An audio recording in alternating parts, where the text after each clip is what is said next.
This is a short video on polynomial long division. I'm just to remind you how this goes. And so what we'll do is maybe what are you asked to do in this problem? This says divide the stuff inside 4x cubed minus 5x squared plus x minus 2 divided by 2x squared minus 3x plus 1. Maybe some vocabulary.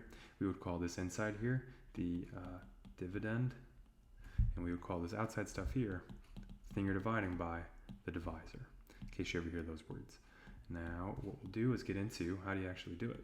So what we're going to do is we're going to take just the first term here with the highest power, 2x squared. We're going to ask ourselves, how many times does that go into 4x cubed? Another way to think about that is 2x squared times what gives you 4x cubed. And the answer to that is you just multiply by 2x right here.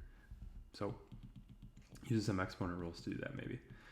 So what am I saying to you? I'm saying to you that how many times does it go into that? I'm going to put 2x right there, and I'll put it right above where the x is. You don't have to stack them. It just might make your work a little bit nicer. So what do you do with that now? Well, you take 2x. Now you're going to distribute to each one of these. So what would that look like? That would look like, well, 4x cubed minus 6x squared plus 2x. But then we subtract all that stuff, and we see what we get.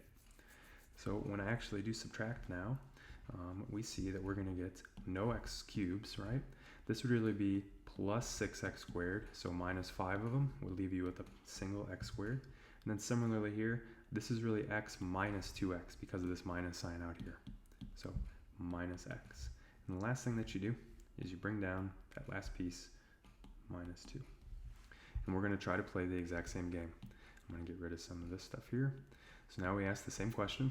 How many times does 2x squared go into x squared now? In other words, what do you multiply this by, 2x squared? What do you multiply by to get x squared? And the answer to that's a half. So plus 1/2. Now we'll play the same game. You take that thing that you just got, which is a half. You're going to distribute to each of these now. And you're going to subtract what you get down below. So when I distribute, you get an x squared. You get minus 3/2 x. And then you get plus 1/2.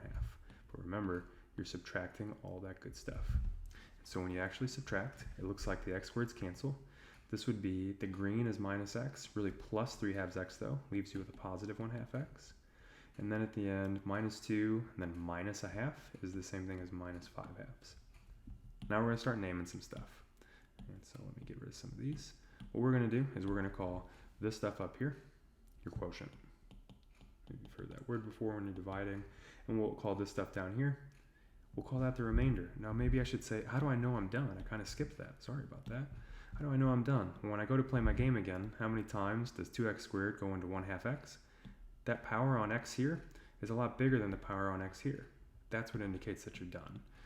So that's when we'll stop and we'll start naming stuff. And so we'll call this down here the remainder. Now, sometimes you might be asked to just, what's the quotient? In which case you tell me the red. And it might ask, what's the remainder? In which case you could tell me the blue. Some other ways to write this stuff though.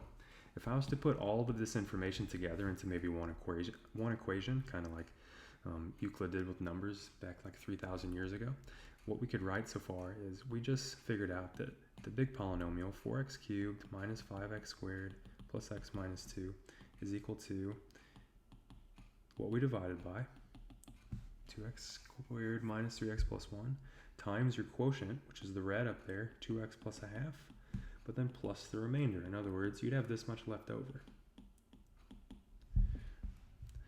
And so the way that we'll want to look at this is that we're trying to say that this polynomial, it almost factors, but this is how much maybe we're off by. That's the remainder.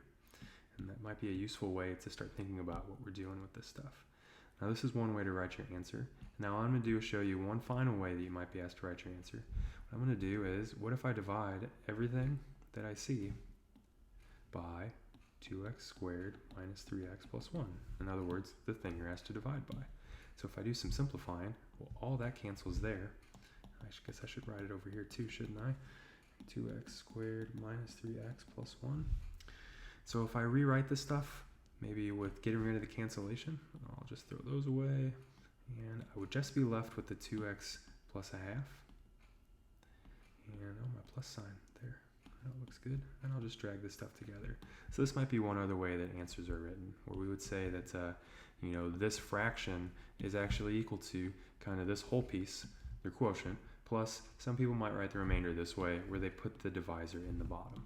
So just maybe follow whatever instructions you're given as far as, you know, each problem goes.